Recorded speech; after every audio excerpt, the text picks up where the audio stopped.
So again, we'll start in about 30 seconds, Ed.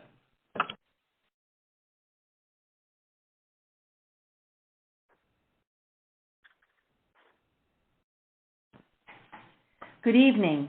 My name is Melissa Clyde Hedden, and I'm the Finance Chair for the Fitzgerald Campaign. Welcome to tonight's telephone town hall. We'll be hearing from Ed Fitzgerald, our newly nominated Democratic candidate for governor, in just a moment. We're currently dialing thousands of your neighbors across Ohio, and we'll be giving everyone on the call an important campaign update, discussing issues that are important to you and taking your questions live on the air. If you have a question at any time during the event, please press 0 while you're on the call. Thank you for joining us this evening, and Ed will be giving you an update shortly on the progress of the campaign. For those of you who are just joining the call, good evening. My name is Melissa Clyde Hedden, and I'm the Finance Chair for the Fitzgerald Campaign. Welcome to tonight's telephone town hall. We'll be hearing from Ed Fitzgerald, our newly nominated Democratic candidate for governor, in just a moment. We're currently dialing thousands of your neighbors across Ohio, and we'll be giving everyone on the call an important campaign update, discussing issues that are important to you, and taking your questions live on the air. If you have a question at any time during the event, please press 0 while you're on the call. Thank you for joining us this evening, and now Ed will give you an update on the progress of the campaign and how we're on a pathway to victory in November. Ed? Sure. Thanks a lot, Melissa. Thank you very much, and thank you to everybody that answered the call and is participating tonight. Let me just spend a couple minutes, in addition to thanking you and telling you what's been going on with the campaign, really for the last year. It was in April of last year that we officially began the campaign, so I've been traveling the state for a little bit more than a year. We have been in every single part of Ohio. We have been in all 88 counties, and now we're doing that all over again. And things are going well. Why do we feel that way? Well, because one of the things that I've learned is that a lot of people in the state agree with me about the direction the state has been heading under John Kasich. You know, we have a state where 50% of the state is living paycheck to paycheck. John Kasich got elected in a very Republican year when people were upset about the economy, but they did not know that he was going to restrict women's rights or raise sales taxes or cut funds to local governments, including police and fire departments. They didn't know that he was going to cut funding for local school districts. The list of things that he did that they didn't know they were signing up for goes on and on and on. And what I've learned in the last year is that that's how most people in Ohio feel. That is reflected in the polls, by the way. So a year ago when we started, only about 10% of the state knew who I was, mostly people up here in the northeast part of the state where I'm from. The rest of the state, they weren't sure they liked John Kasich, but they weren't sure what the alternative was. Our name ID has increased significantly, and the poll numbers have gotten much, much, much closer. John Kasich has real difficulty getting over 45% in any poll. There's a reason for that. People don't agree with him or his policies or how extreme that they've been. And there's just a poll that came out saying that the other day. There was a poll about a little bit more of a week ago that where we were tied at 44%.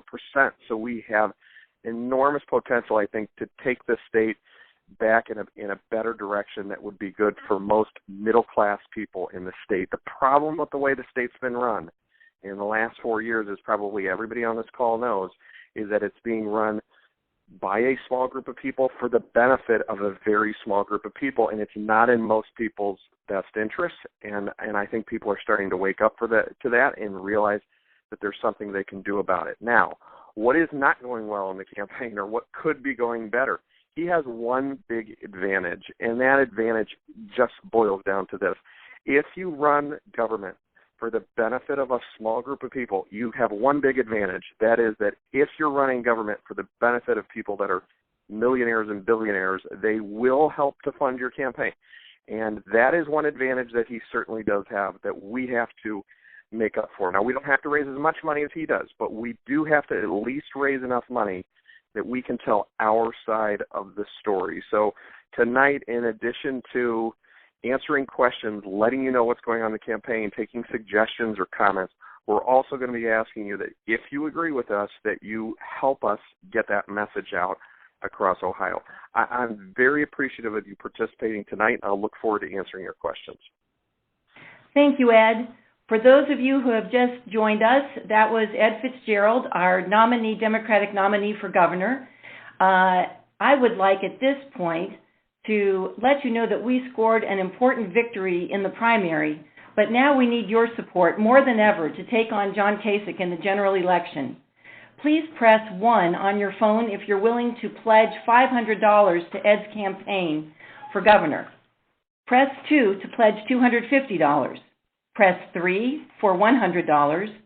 Press 4 to pledge $50. And press 5 if you're willing to pledge another amount. Also, and this is very important, if you would like to donate right now, please press 7 to be connected with an operator who can process your donation. As a reminder, Ed wants to know what is important to you, so please press 0 if you would like to ask a question. Our first question comes from David in Cleveland, and David asks about jobs. David, take it away. Ed, it's a pleasure to join you, and I wondered what steps you would take as opposed to our current governor to stimulate job growth in Ohio. Sure, that's a good question, and it's certainly a question I get all over the state. And let me say, in the first place, the governor is trying to sell a version of reality where the economy is great and the economy is a miracle, that it's doing so well. That is not the reality that most people in Ohio are facing. As I said before, about half the state is living paycheck to paycheck. We lost a lot of jobs in the recession, and we've only gained about half of them back. And unfortunately, a lot of the jobs that we have added in the last few years have been low-wage jobs instead of jobs that people can actually raise a family on. Let me tell you something that we've done in my county that is starting to show some results, and we think the state should take more of this approach. We set up an economic development fund where we invest some of our money into locally owned small businesses, what I would call Main Street businesses, in exchange for them expanding their payrolls and paying people a decent wage. Now, you compare that to what the state has done, where they have given enormous tax giveaways to a few corporations, some of which didn't create any jobs at all, some of which actually ended up laying people off after getting state assistance. It's one thing that no matter what part of Ohio you live in, people have in common. The economy is still struggling. There are still not enough economic opportunities. The state can do some things with investing in local businesses to try to turn that situation around. It's not doing enough of that. And I also have to say that, education is certainly part of it. The state is not making the strides forward it needs to with education. Our businesses are actually having trouble sometimes filling positions that they have because our education system isn't providing the training that it needs to, and that's another area where I think the state could do better. But Thank you for your question. Thanks for your question, David. For those of you joining us, this is Melissa Hedden. I am Ed's finance chair, and we are taking questions this evening. So please press 0 to ask a question. More importantly, we are going to be in an uphill battle financially against an incumbent governor who's very well funded by his Wall Street friends. So we want you to help us out. It's very important for you to do that, and we'd love for you to donate right now. Please press 1 on your phone if you're willing to pledge $500 to Ed's campaign. Press 2 to pledge $250, 3 to pledge $100, 4 to pledge $50, and 5 if you're willing to pledge another amount. Now, we've had a great response already. We have a lot of people who have made pledges. We would love for you to press 7 right now to be connected with an operator who can process your donation. Press 7. Again, 7 is the number. That's the lucky number tonight. Okay, next we have Bob from Dover. And Bob has a question about SB 5. Bob, go ahead.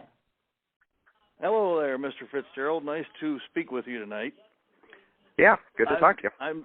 Yes, sir. I am a very staunch supporter of the Fraternal Order of Police. I'm a retired officer, and I'm just wondering if elected, will you work just as hard to defeat any legislation similar in nature to Senate Bill 5 as Governor Kasich did to try to pass Senate Bill 5?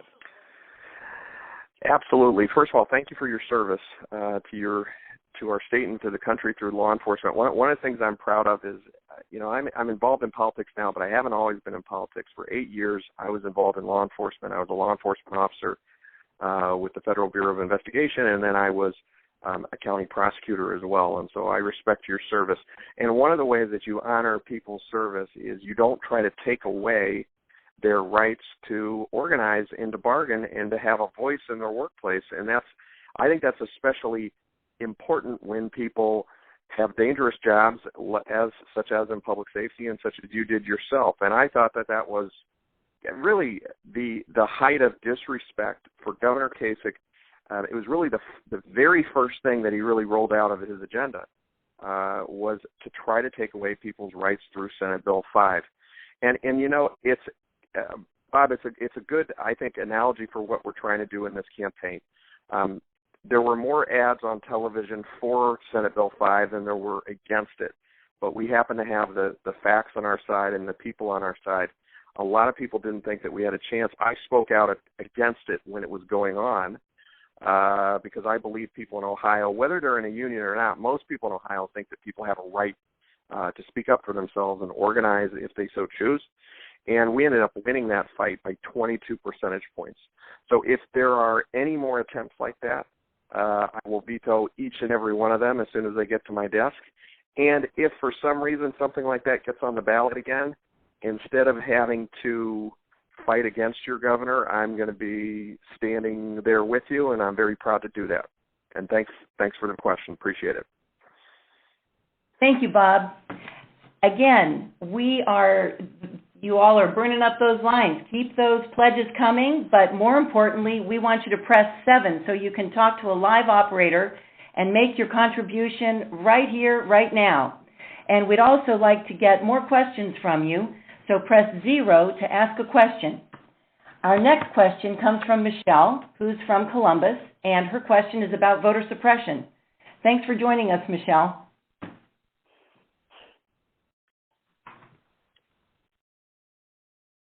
Michelle, are you with us?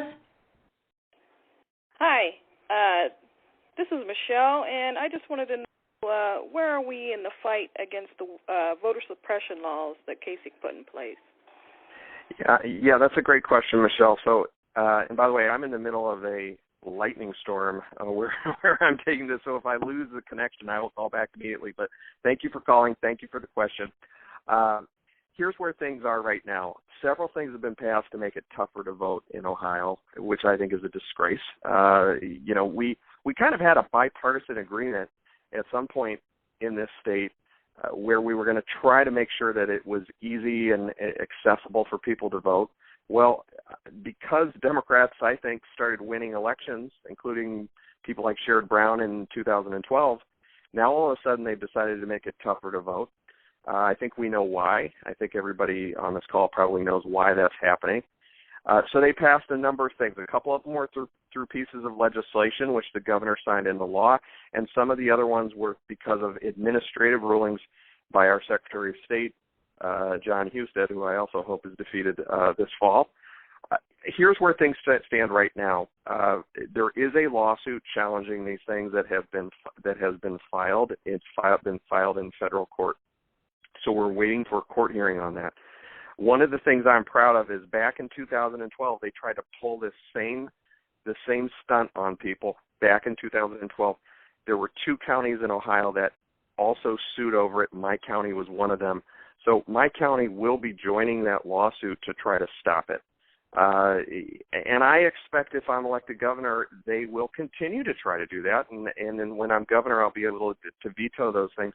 But for now, our best bet is to hope that we can prevail in federal court because, in my opinion, and in the opinion of the courts pretty consistently across this country, the things that they're trying to do in Ohio are for discriminatory reasons, and they are violations of the Voting Rights Act. So we will keep fighting it in court, and if that doesn't prevail, then we're going to have to play by the rules that are set up. And that just means that everybody's going to have to be determined, no matter how difficult it ends up being, to vote in this state. I'm sorry that we're even having to have this discussion. We should have moved past this as a country and as a state. But unfortunately, some people have decided that they can't win an election unless they change the rules. And we're just going to give it everything we got in courts and in the political system to try to fight against that.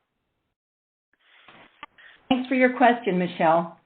As a reminder, we would love for you to donate right now to Ed's campaign. Please press 7 to be connected with an operator who can process your donation. Also, Ed wants to know what is important to you, so please press 0 if you would like to ask a question.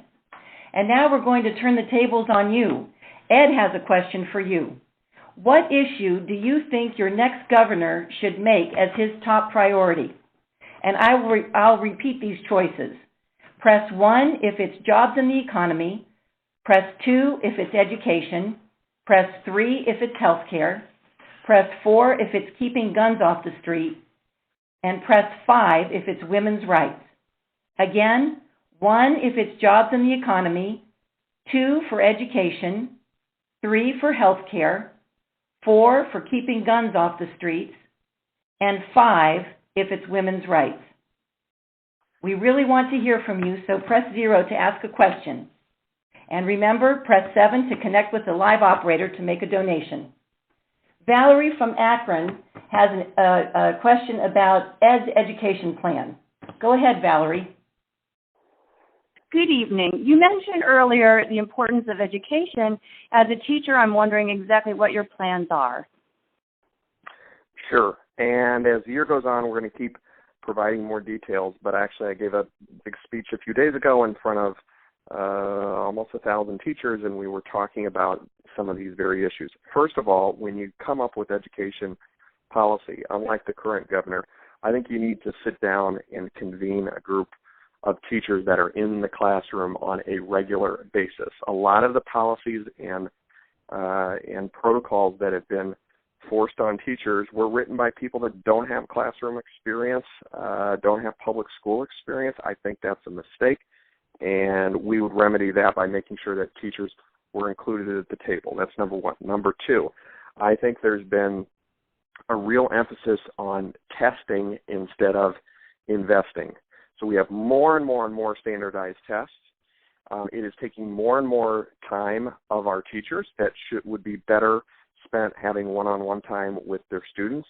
It's also taking up more and more time of the students. And by the way, I know this from personal experience. I have 6 sisters. 3 of them are public school teachers. I know how much testing has taken up more and more instructional time. And I also have 4 children, all of whom are still school age. So we're dealing with these issues just like most families are, and I think that's a mistake. It doesn't mean there shouldn't be any testing, but this obsession with testing and the fact that you're telling kids now in the 3rd grade, either pass this test or we're going to hold you back, I think is a mistake. I think that we need to work more in terms of providing early childhood education before you just roll right into the testing, which is another thing I'm a big believer in. Now, in my county, we put more money into things like universal pre-kindergarten. I think that's very important. Elementary school teachers that I talk to say they can tell a real difference between kids who have had an opportunity to have early childhood education and those who have not. And so I think that's very, very important. And then lastly, I would just mention that the state is starting to walk away from its commitment to funding education. More and more and more pressure is being put on the individual school district. And what's wrong with that is it means that if you happen to live in a wealthy school district, you may be able to have an adequately funded school. But if you don't happen to live in a wealthy district, you're less likely to be able to have instructions that will really be able to have, the class sizes that you need to have individual attention, or the programs or the materials that each child deserves. So the state has consistently, under John Kasich, been walking away from that basic financial commitment that the state should make to each and every child. So it's a combination of all those things. and supporting teachers in general. I mean, the comments that the governor has made that have been so critical and dismissive and disrespectful of teachers, I think has just created even more stress in an already tough job. And teachers as well as students in the state need a governor's support. They don't have it right now, and I think they will if we end up being successful by implementing some of those principles I just mentioned. Valerie, I would just like to reiterate that we really need your support more than ever to take on John Kasich in the general election. Please press 1 on your phone if you're willing to pledge $500 to Ed's campaign. Press 2 to pledge $250, 3 to pledge $100, press 4 to pledge $50, and press 5 if you're willing to pledge another amount. What we really would like for you to do is to press 7 so that you can be connected with a live operator so that you can go ahead and make your online secure contribution. So we are going to take, our next call is from Tracy in Pickerington. And again, keep those questions coming by dialing 0. Tracy has a question about SB 310, the energy bill that just passed the Senate and is headed to the House. Tracy, what's your question? Well, as you mentioned, Senate Bill 310 did just pass the Senate, and it is essentially legislation that would eliminate Ohio's renewable energy and energy efficiency standards. And I know that last week you did come out publicly and urge Governor Kasich to veto this bill should it reach his desk. My question for you is, if you were governor right now, how would you handle Ohio's clean energy standards differently? Well, they're heading in the exactly wrong direction right now, and the governor has refused to say a word about it. I mean, think about this for anybody on the call, well, whether or not this is your primary issue or not. Here you have a situation where in 2008, I believe it was, the state of Ohio, on a bipartisan basis, both the governor at the time and both houses of the legislature, which were controlled by Republicans, said that it made sense to have a balanced energy policy. And that was passed almost unanimously. But there was one group that didn't like it, and that was the utilities. And when the utilities were looking for a candidate to support for governor in 2010, they supported John Kasich. So now you have this bill, 310, that is going through the legislative process now, and it would completely, I think, strip all of the progress that's been made when it comes to supporting clean and renewable energy through the process that's been established so far, and the governor will not say a word about it. So here you have something that's going to define really how much progress we're going to make on this in years to come, and the governor has not said a single thing about it. I can't find any comment about it at all. Now, the assumption is he's going to sign it. I hope he doesn't. If I were governor, I would certainly veto it, but it would have been more than that. I mean, you don't just sit back and then veto something or sit back and sign it. You use the power of your office to explain to the people themselves why this is important. I mean, if this piece of legislation passes, it's going to cost Ohioans jobs in the short term and the long term. It's going to make us more energy dependent on fossil fuels, which is a mistake. We should have a more balanced energy portfolio. The governor just won't say a word about it. And we're trying in my part of Ohio to put a coalition of people together to speak out about the problems with this piece of legislation. And, if I was in the governor's office, I would try to do the same thing. I would try to rally opinion of people, not just environmentalists, but also people that have jobs in the clean energy industry and the manufacturing part of the clean energy industry. I think this is a real shame, but it's a good lesson to show that the people that are running the state right now, they have a very narrow agenda, and they're serving the interests of a very small group of people. And if we end up killing our renewable energy and clean and renewable energy industry, which has been growing every year in this state, we'll be making a terrible decision, not just for this generation, but the next generation as well. And we need a governor that understands that and is going to speak out about it. Thank you, Tracy. And thank you all for your questions. Please keep them coming. Dial 0 to ask a question, And let me just reiterate, the most important thing you can do this evening is to dial 7, push 7, so that you can make a donation to Ed's campaign. We have operators standing by to help you out. This is just like a telethon. So help us out by pressing 7 this evening. Our next question comes from Esther in Lorraine. And Esther has a question about Jobs Ohio. Hello? Go ahead, Esther. Hi, Esther. Yep. Hi. I have donated some money to your campaign, but I really want to know what your answer is to my biggest disappointment and chagrin right now is that I've been hearing about this Jobs Ohio program the governor has, and even the Supreme Court has questions about where the money is going and where is it coming from, and is it producing jobs? Well, they should have questions.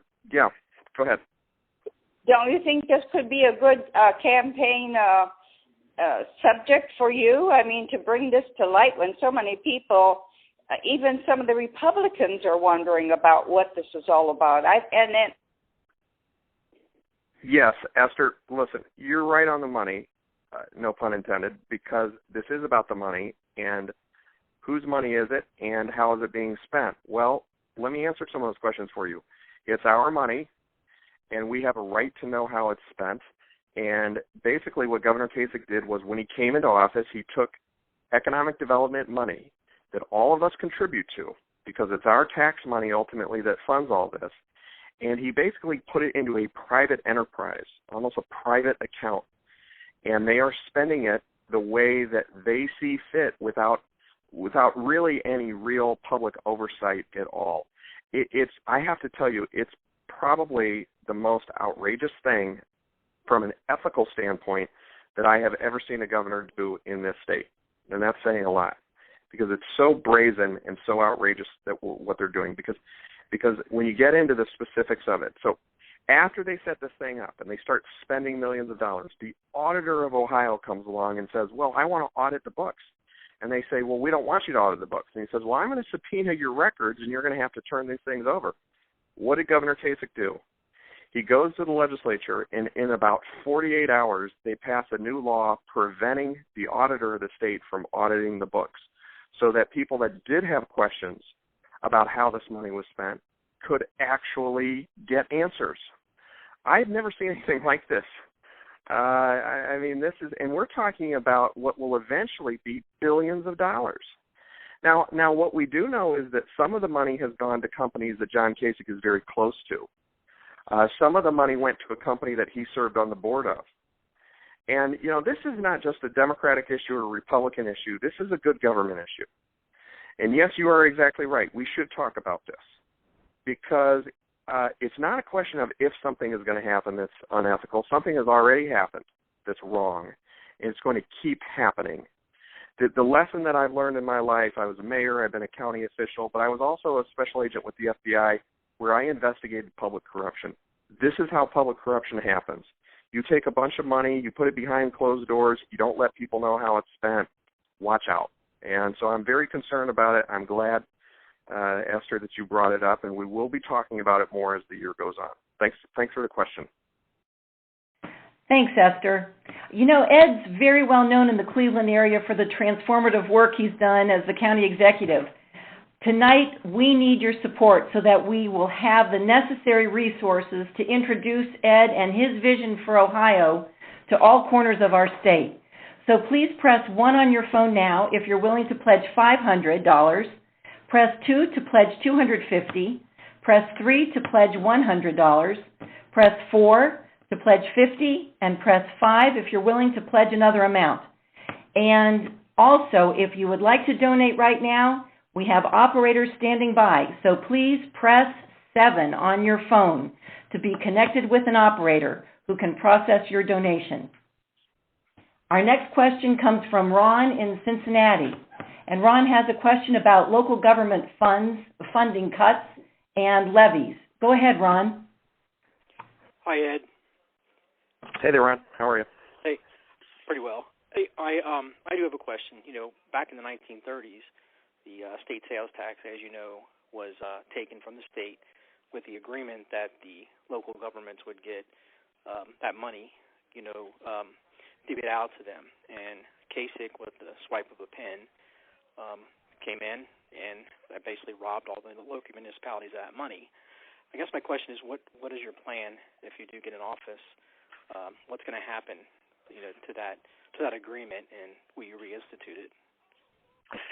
Well, you're exactly right on your history lesson, because it was in the 1930s. It was after the Great Depression had started, and a lot of local communities were suffering financially. I know my city of Lakewood was having trouble paying the bills, and so were cities. There were cities that were looking at bankruptcy all across Ohio. And the state came along and said, well, we're going to start a state sales tax, but we're not going to keep all the money. We're going to make sure that it gets shared with local communities. And that wasn't the only time that happened. When the little bit more recent history in the early 1970s, the same promise was made when we started the state income tax. So people said, well, we're going to collect an income tax, but we're going to share it with local communities. And every governor of Ohio has respected that agreement until this one.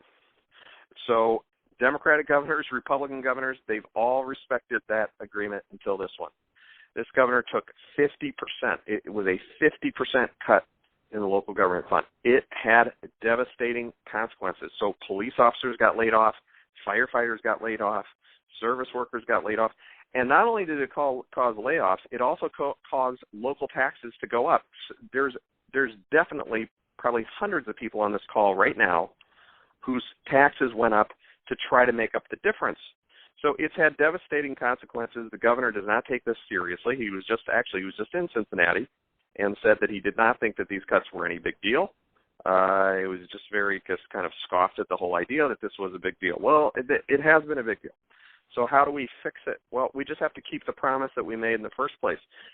When you come up with a state budget, you set your priorities as the governor, and really my number one funding priority is to restore the cuts to the local government and also to our local schools. That's my number one priority. Now, the governor's number one priority has been tax cuts that overwhelmingly benefit the wealthiest people in the state. Now, look, there's nothing wrong with tax cuts if you can afford them. But it doesn't make sense to give tax cuts by financing them by taking money out of local communities. And so we don't think that makes sense. So instead of putting money into tax cuts over and over again and financing that by cutting the local government fund, we think you start by saying, let's try to repair the damage that's been done.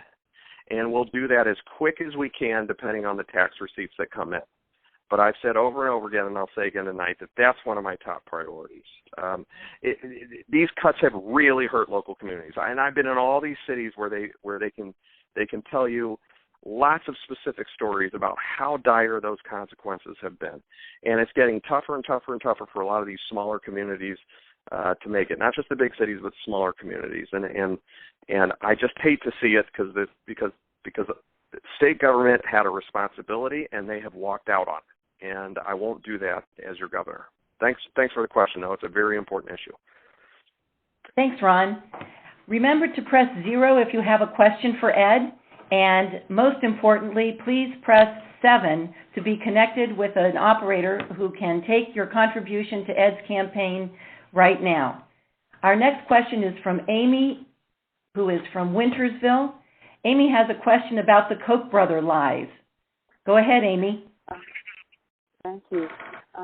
I will work for you, and thank you very much. I've already given, but I hope to give more. But I just want to say that I'm very concerned about the lies that the Koch brothers are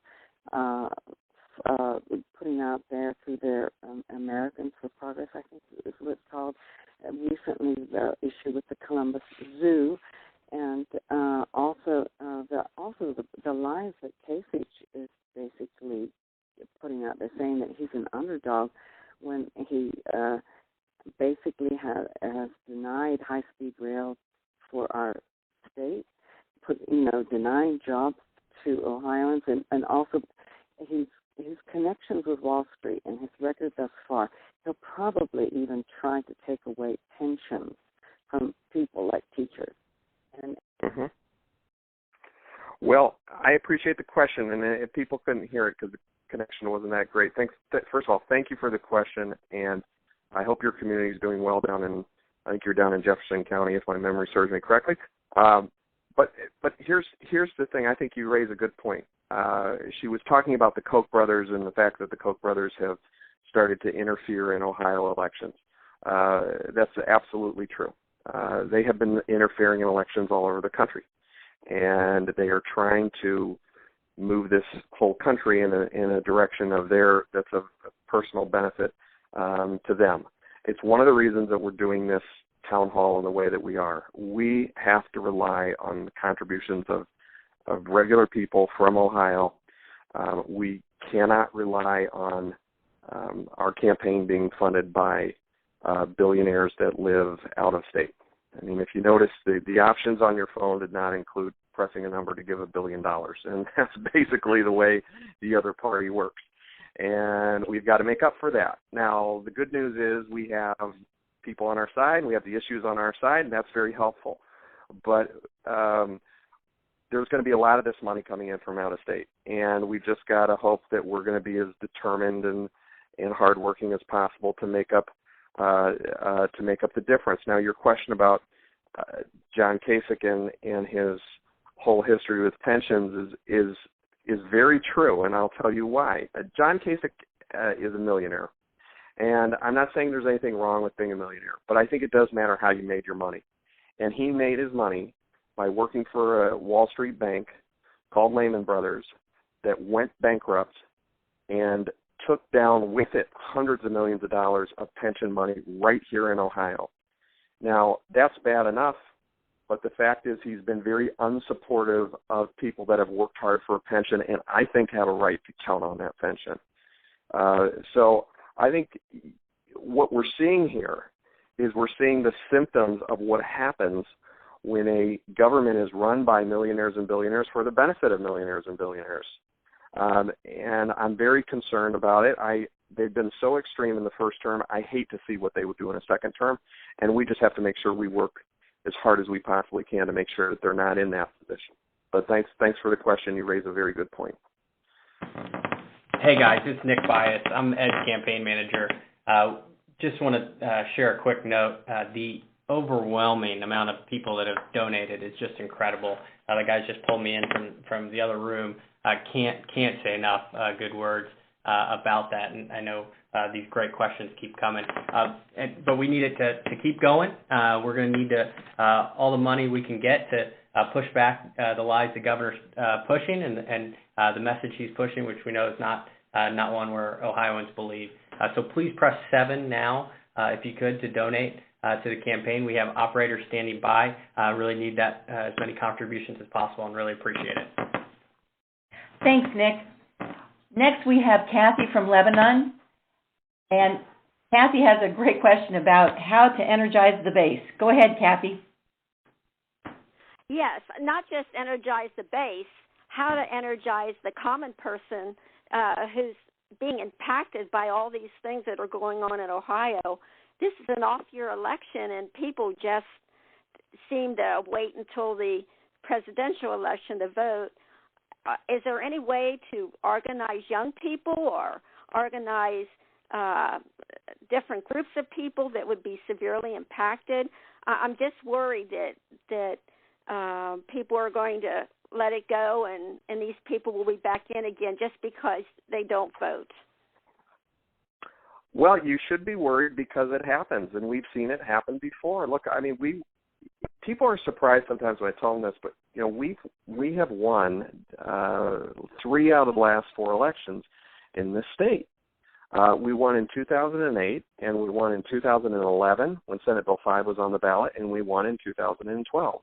But we lost in 2010, and one of the big reasons that we lost was people stayed home. And look, everybody's got to do a good job with this. I've got to do my best talking to people and explaining why it matters. And it matters for all the issues we've talked about and a lot more issues. And we've just got to make sure that we have more conversations. Here's what we know is going to happen in this election. We know they are going to have more money than us. We know they are going to have more television commercials. The fact that we've got 6 months to go, a little bit less now than 6 months to go before the election. The fact that we're already almost tied when we haven't run a single television commercial ought to be a good sign, because it shows that in people's heart they know that this governor does not have their best interests in mind. He's running government for the benefit of a small group of people. But look, they're determined, they have a lot of money, and they're good at this. And they're good. We've got to use what I think is the most powerful thing in politics. And the most powerful thing in politics is a conversation between two people. So we're developing and designing a campaign where we make sure we talk to as many people as we possibly can. We need about 2 million votes in this state. John Kasich only won by 77,000 votes last time. And there were many more than 77,000 people that just didn't vote last time. So we've got to let people know it doesn't make sense to just show up and vote for president and then take the rest of the next 3 years off, because you'll take one step forward and then you'll move 2 steps back. And so we've just got to make sure that we get out there, knock on doors, raise as much money as we can to get our message out. I will tell you, though, I'm starting to see that happen. And I think that people are waking up. We've just got to make sure that we're as energized as we possibly can be. Politics it's not just if you have people on your side, it's also how motivated are people going to be. It doesn't do you any good if you have supporters, but they are not motivated enough to vote. So we just, in addition to, I know we're trying to raise money here because we have to do that, but I'd also encourage everybody to, get involved with us and help us knock on doors and make phone calls and talk to your friends and neighbors, because we really are on the people's side, and we just have to let them know it. But thanks for the question. Thank you, Kathy. And what will really help us with our Get Out the Vote effort is if you press 1 on your phone now, if you're willing to pledge $500 to Ed's campaign, press 2 for $250, press 3 for $100, press 4 to pledge $50, and press 5 if you're willing to pledge another amount. And remember, it will be most beneficial if you press 7 so that you can be connected with an operator right now and you can make your contribution to Ed's campaign right now this evening. Okay, Ed, we have time for one last question, and that is from Bill in Dublin. And Bill has a question about taxes. Go ahead, Bill. Hi there, Ed. This is another question about taxes. In the last tax reform, the governor was real big on reducing the income tax, and he's still continuing that. But he also increased the sales tax. And those two policies seem like they are much more beneficial to wealthier Ohioans rather than the average Ohioan. What do you think about that? Well, they just frankly are. I mean, there's no way really to even disagree with that. I'll give you an example. If you're making over $350,000 a year, first of all, congratulations, good for you, and you probably got about a $6,000 tax cut. If you were a senior citizen, let's say, on a fixed income, well, you didn't get any income tax cut at all. And you did get a sales tax increase.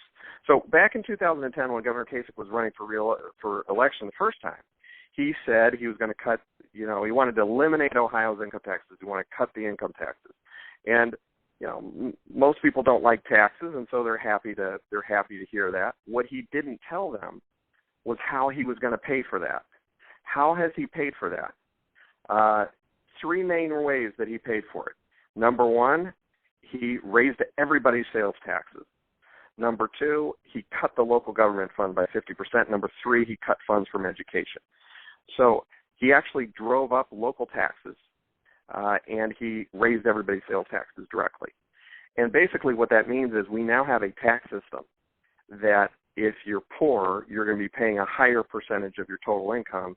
And if you're wealthy, one of the wealthiest people in the state, things got better for you. Now, first of all, I disagree with that philosophically. But secondly, in an economy where 10% of the state is making a minimum wage, and 50% of the state is living paycheck to paycheck.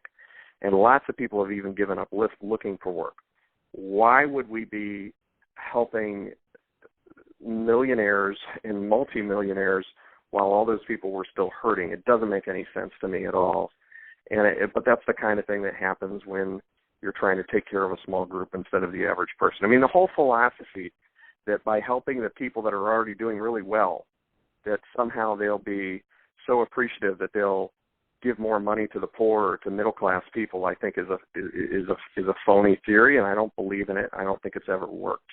So we've got to get that message out there. Now, the governor's commercials will certainly just talk about cutting taxes, and he's going to leave out all the tax increases. But we've been living with them. We've been paying them. We've just got to let people know that, yeah, lower taxes are great.